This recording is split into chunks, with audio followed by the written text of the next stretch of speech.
All right, let's talk about something huge happening in Japanese real estate, but it's something most people never see. We're going to dive into a story about millions of buildings that are basically trapped, and, more importantly, the surprising key that could unlock a massive jackpot. Okay, just look at this number, 6 million. Let that sink in for a second. Between 1994 and 2023, 6 million newly built buildings all ended up sharing one single critical problem. So what on earth connects all of them? The answer? They're ghosts in the system. They are legally stuck. You can't get a loan to buy one. You can't do any major renovations. You can't even change what the building is used for. And it's all because they're missing one single piece of paper. And that brings us to the heart of this whole thing, a nation filled with what you could call ghost buildings. The missing puzzle piece is something called an inspection certificate. Honestly, the best way to think about it is like a building's birth certificate, or maybe its passport. Without it, the building is physically there, but legally, it's in limbo. So what is this thing, this inspection certificate? In Japanese, it's the kensa-zumi-sho.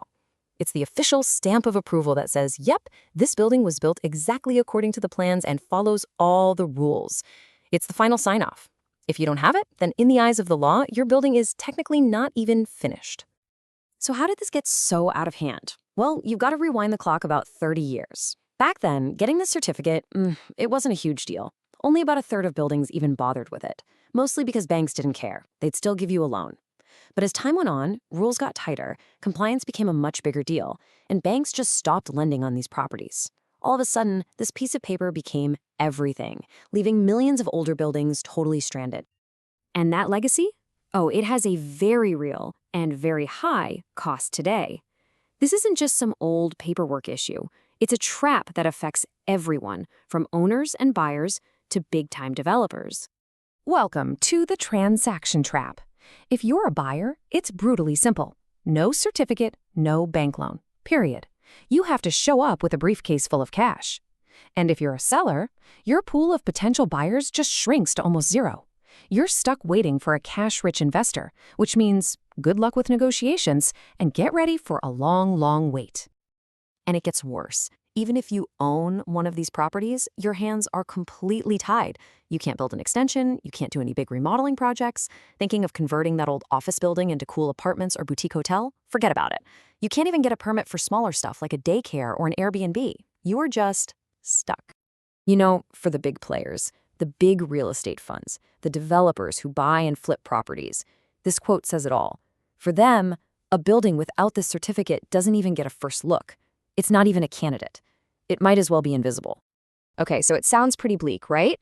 A multi-trillion yen market frozen in time. But what if there was a way out? A key to unlock these ghost buildings and bring them back into the light? Well, there is. It's called the Guideline Investigation, and it is the official solution to this entire mess. This right here is the game changer. The Guideline Investigation, or Guideline Hosa, is an official process created by the Japanese government. It's basically a deep dive audit where a special body comes in, checks the building against the current laws, and creates a clear official path to make it fully legal again. And the best part? The path to compliance is surprisingly straightforward. Step 1, an expert team investigates the building and writes up a report. Step 2, if they find any problems, say a fire exit is blocked, the owner just has to fix it.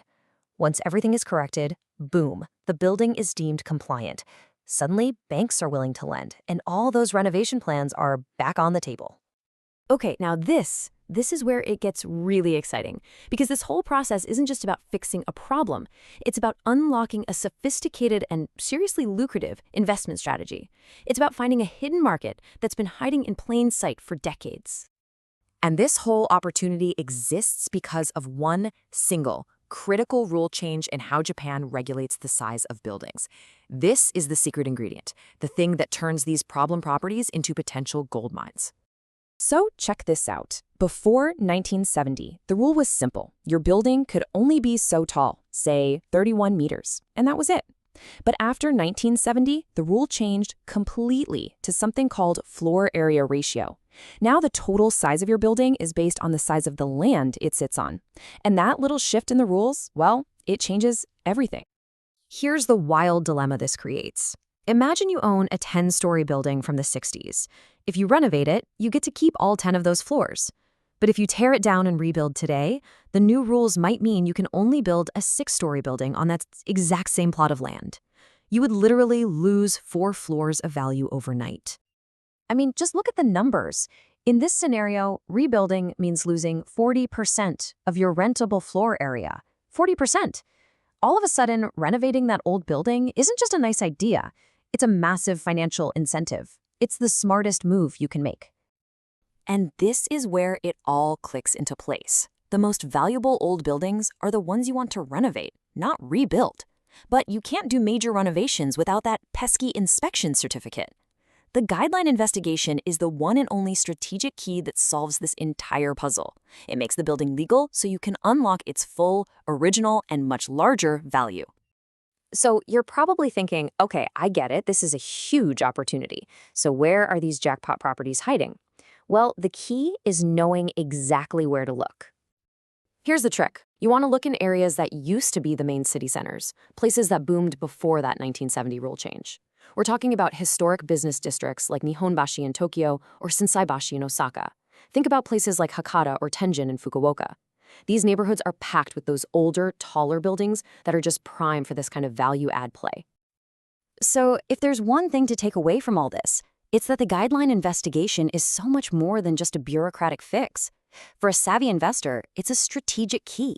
It is the one tool that can turn a forgotten, ignored liability into an asset with absolutely immense, overlooked value. So I'll leave you with this.